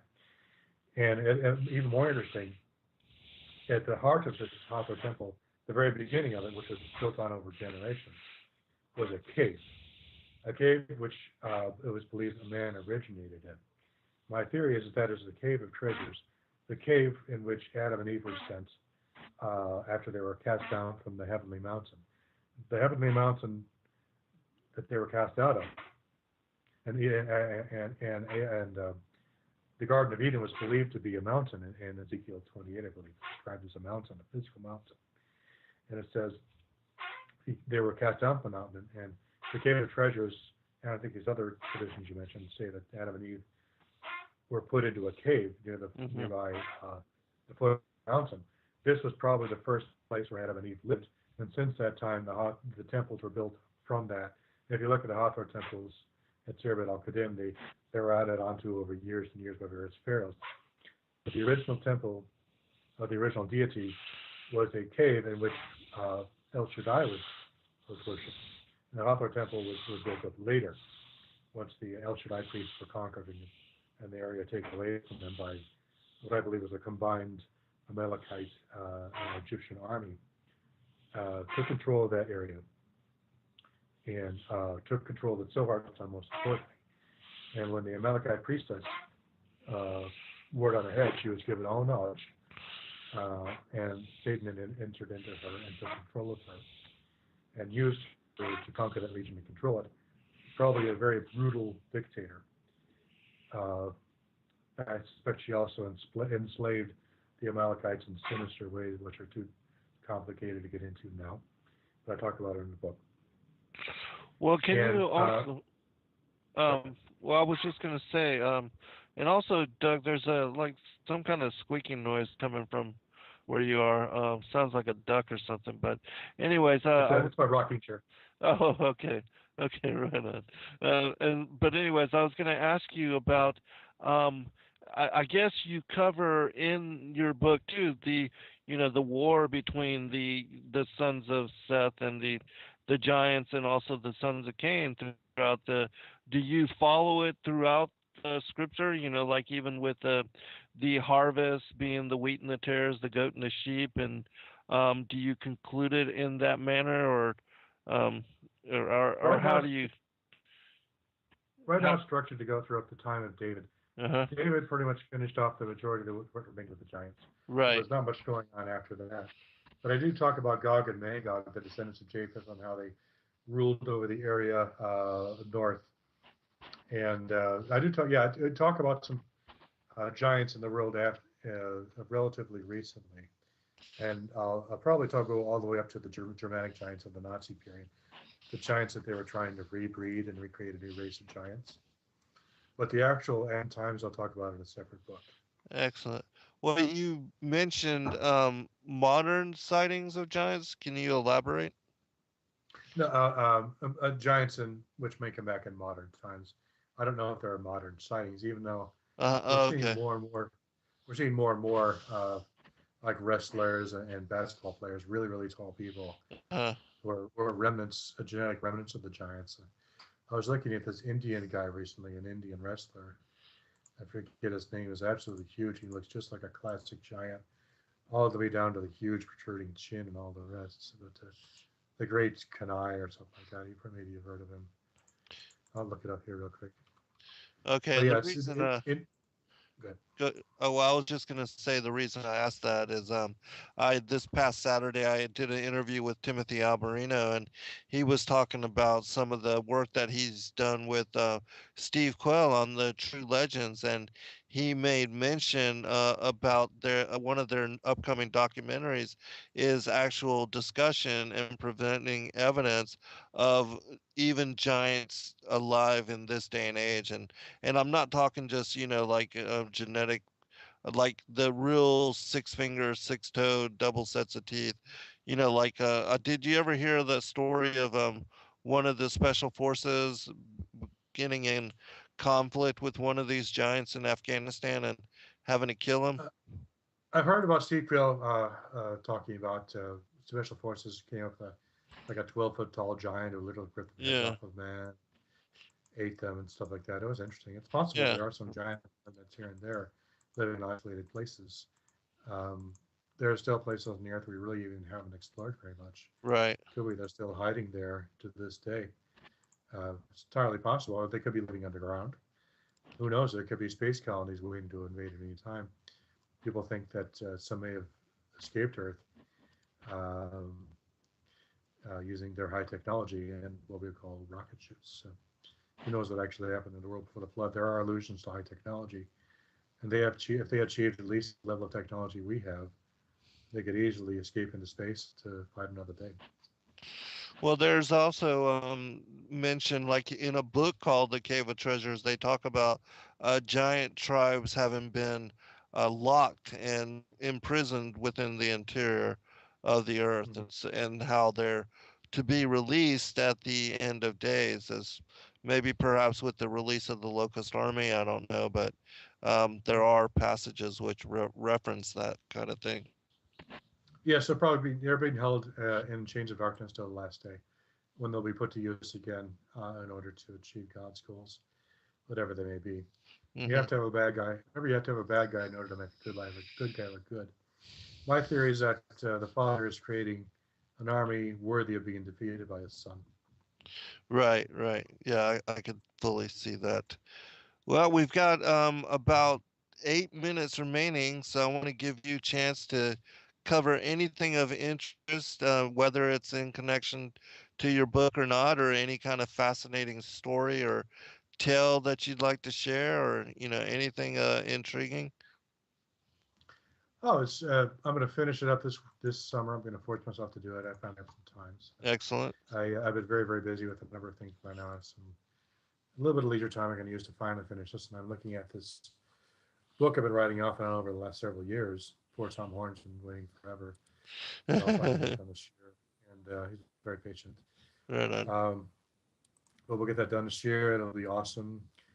I'll amaze people with my crazy ideas, and hopefully we'll get some discussion going. Uh-huh. And you'll be surprised just how plausible some of these strange ideas are once you actually get into the details. And we'll find that truth is indeed stranger than fiction. Absolutely. In your work also, are you going to be referencing like sources that and what kind of sources are you using if indeed you're going to be sharing that kind of thing? Mainly sources from history about the giants of the Europe and giants of the Middle East, giants of Asia. There'll be a degree of discussing various tribes, but it's not a laundry list of all the giants who exist. What it is an explanation of why the universe was created, as a prologue for why the giants were created, Mm-hmm. the ongoing proxy war between the sons of Adam, the sons of Seth, and the sons of Cain, and how why it's happening, how it is today, and where it's going to end up in terms of who's going to win the battle. And it gives us a much better understanding of not only the beginning but also the end times, and what will be about to happen is about to happen when Satan plays his trump card. Excellent. Any mention as to the garden parable, Eve's eating of the fruit of the tree of the knowledge of good and evil, the connections between Cain, the possibility of the fruit being her beguilement, impregnation with Cain, anything along those lines? Probably what happened was that in a typical alien abduction scenario, because the aliens are obviously demons. Um, he took Eve, took one of her eggs, genetically modified it, and reimplanted it, and then just like the aliens do, and then Adam was allowed to impregnate her, and that seed was 2/3 human, 1/3 divine, just like actually Gilgamesh is 1/3 human, 2/3 divine, I think. But that's why you have a three-part divinity divided into thirds. It's because you have Adam, Eve, and Satan as the parents. And in other words, Satan has Cain had two daddies or two mommies, or two, however you want to say it, plus a dad or mom.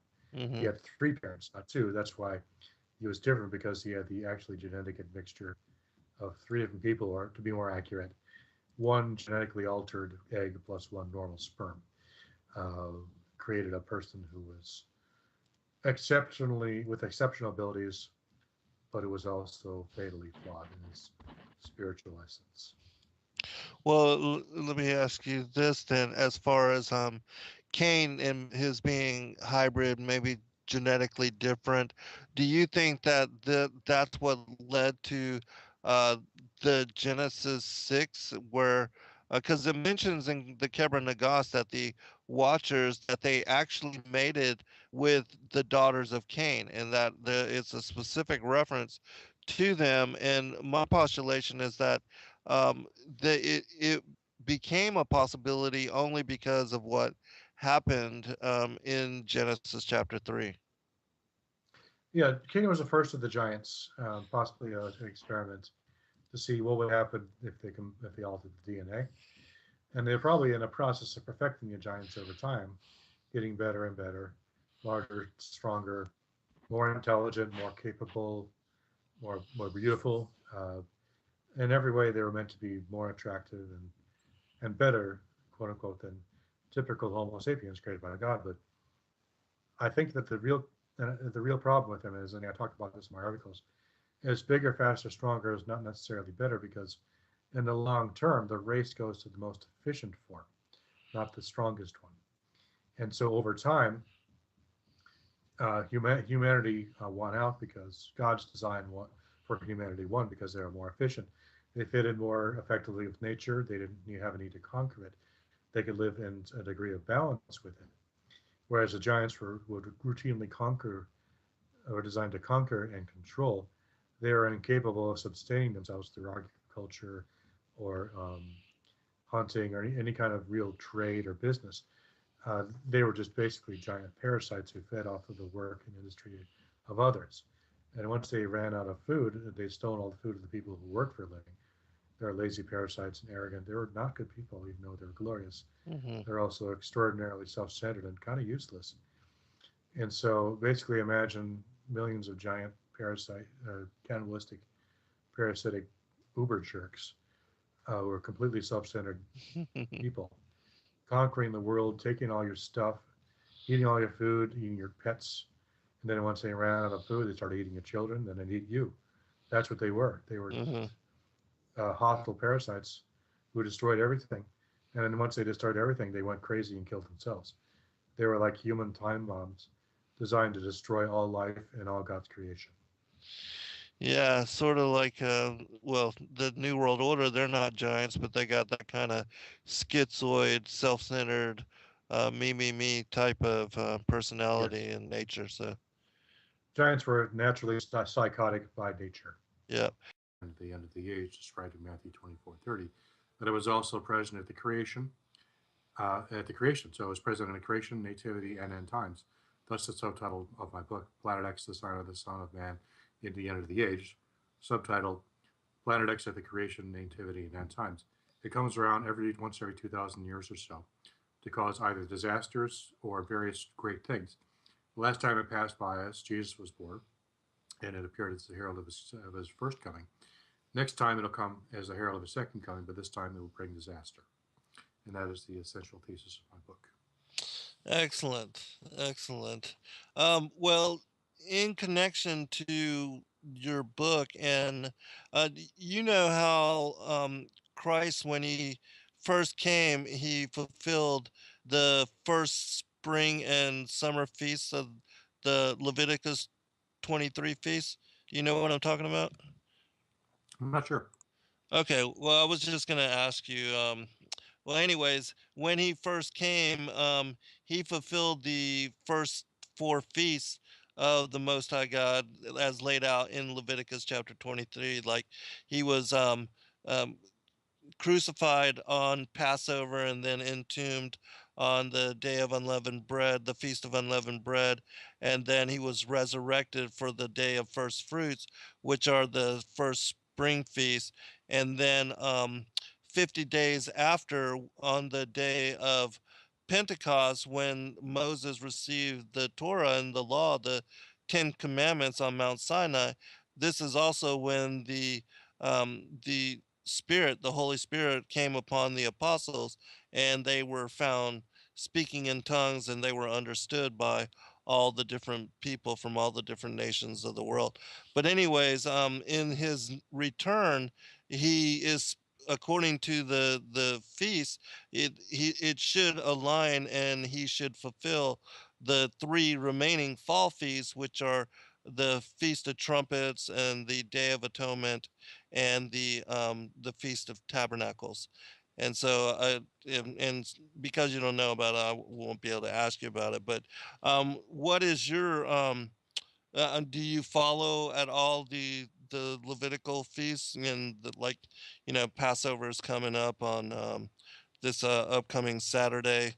I didn't know what did you think about the feasts, and That do you makes a lot. recognize them at all?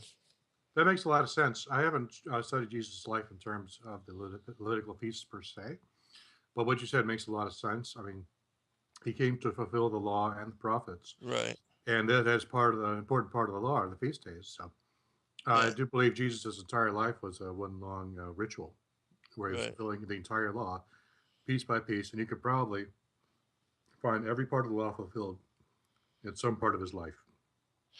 Yeah, absolutely. I'll send you a chapter that I wrote in my latest book, which talks about the feasts and everything, because according to his second coming. Revolution Radio, freedomslips.com. You don't need to expect us. We're already here. Most are afraid of unknown depths, skirting shores thinking world flat, and with the island girls in celebration of new religion. Nobody led me or said this way. I sailed alone on makeshift raft with wind as companion.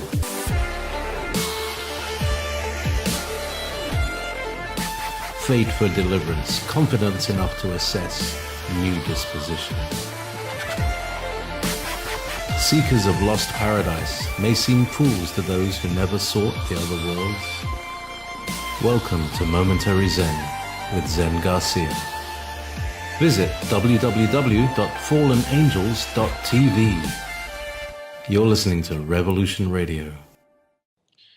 As little as long ago, or as far away as forever, this is where we meet to celebrate what never was, as it comes to pass. All right, let me see. Doug, are you there, brother? Can you hear me at all? Okay. We have with us as guest this evening Douglas Elwell, who's going to be speaking about the release of his latest book. but he seems to be having some issues with his mic. So as soon as we get that resolved, but in the interim, I'll just kind of, give you some current events and everything. Um, I'm gonna get him to call back in, and then hopefully he'll be able to hear us. Doug, you there? Okay, but anyways, for those that don't know, Doug is also the author of Planet X. I forget the exact name of the book. The Star of the Lord. Um, Really excellent book, and it talks about a lot of the Sumerian mythologies and the things that I've talked about in covering the timeline of creation. Let me see. Let me tell him to reboot his mic here real quick, and then we'll see if we can get this going. Okay. All right, he's going to set up the new mic.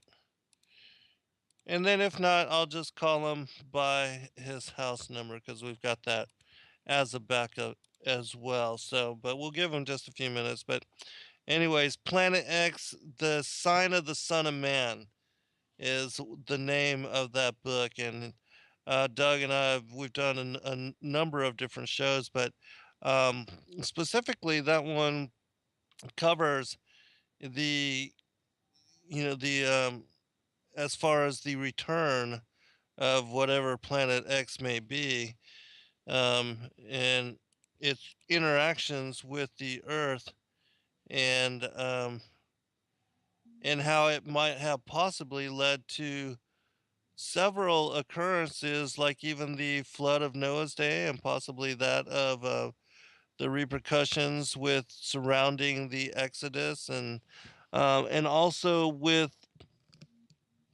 the signs that were found in the heavens during the crucifixion, possibly even. Hello, testing. Hey there, Doug. Hey, how are you, brother? I'm good. How are you?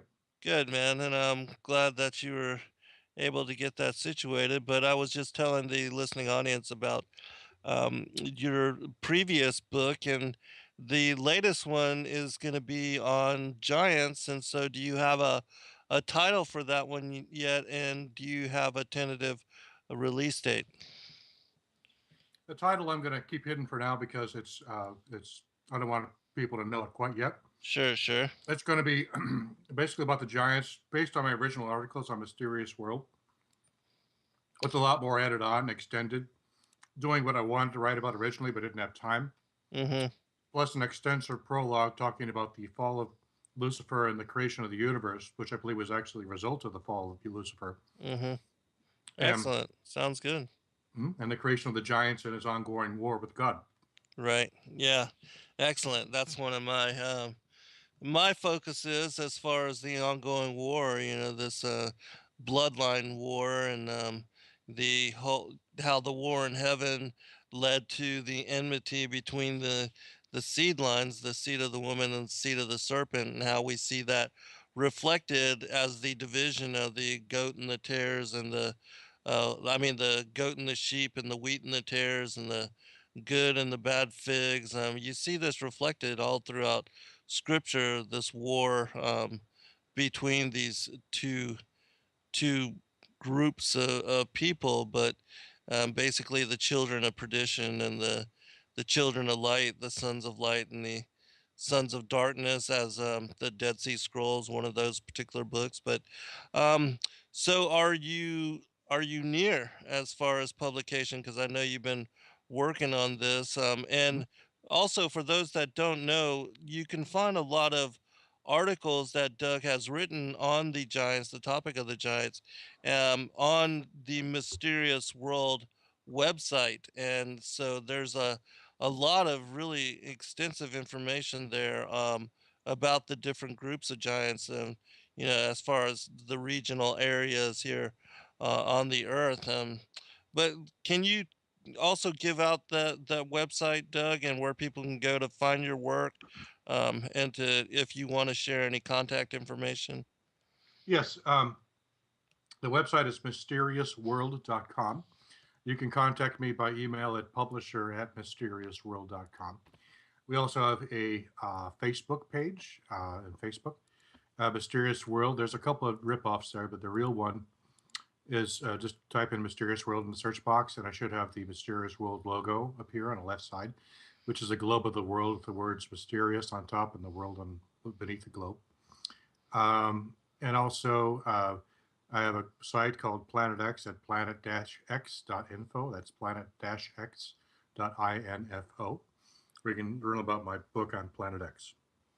Yeah, excellent. And that, I was telling people about that book and its connections to, the destroyer, and what the Colburn Bible references of the destroyer, and so that's also very interesting. And what can you just tell the listening audience kind of a summary of that particular book, um, and the contents, what it's about?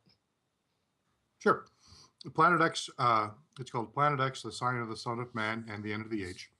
The title is taken from the phrase, I think in the King James, or maybe the NIV, in Matthew 24:30, when the disciples were talking with Jesus on top of Mount of Olives, which is called the Olivet Discourse.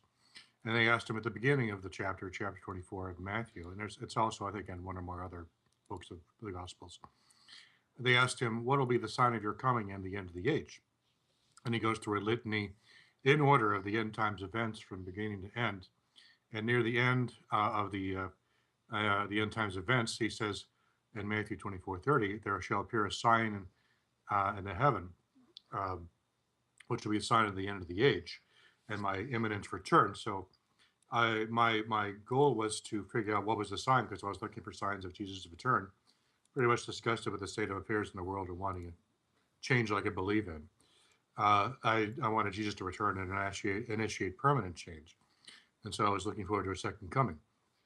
Now, I looked for signs of the second coming, imminent portents. I read the book of Revelation, book of Daniel, other books, and just wanted to see what will be a sign, a clear sign of a second coming, above and beyond the various books that were written, all of which proved to be wrong. And I came across a passage in Matthew 24:30 saying this heavenly sign will appear right before second coming. So I was like, okay, what could this heavenly sign be? I originally, and still do, correlated with the Star of Bethlehem, which preceded his first coming. I figured, well, maybe he's regularly preceded by the same sign, which is kind of his logo, his symbol, and precedes his coming not only in the first time, but in his return in the future. And so I looked at the Star of Bethlehem and said, okay, could this be a star, a comet, or a conjunction of planets? And I went through each of the individual possibilities, and each of them had their pluses, but mainly minuses, because novas only last maybe a couple of days, where they're really, really bright. Supernovas, then one of the primary theories is that it was a supernova, but they only last a few days.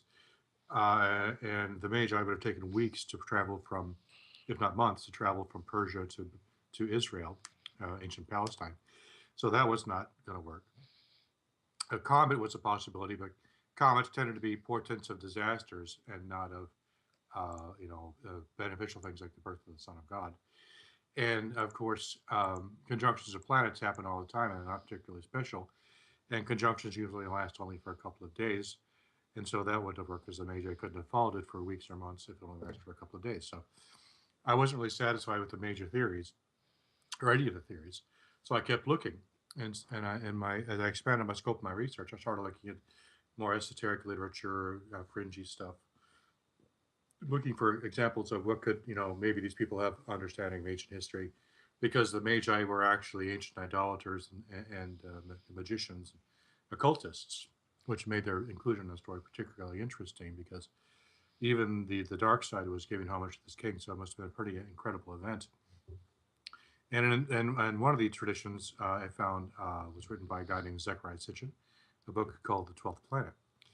And whereas I found his theories not very plausible, his idea about Planet X I thought was interesting, and it fit the criteria of the object that would appear as fit the requirements for the Star of Bethlehem event mentioned in Matthew 2.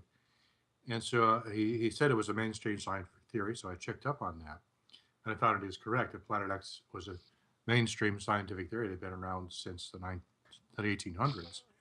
And Planet X itself had been seriously searched for by legitimate astronomers for over a century, even by the time that he even written this book, which was in 1976.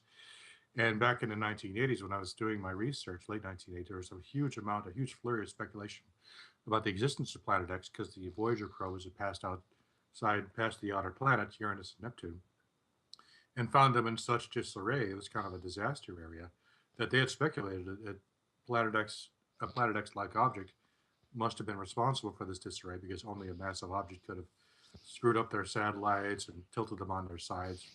For example, planet Uranus has south pole currently pointing directly at the sun, and its polar and magnetic axes are really misaligned with each other.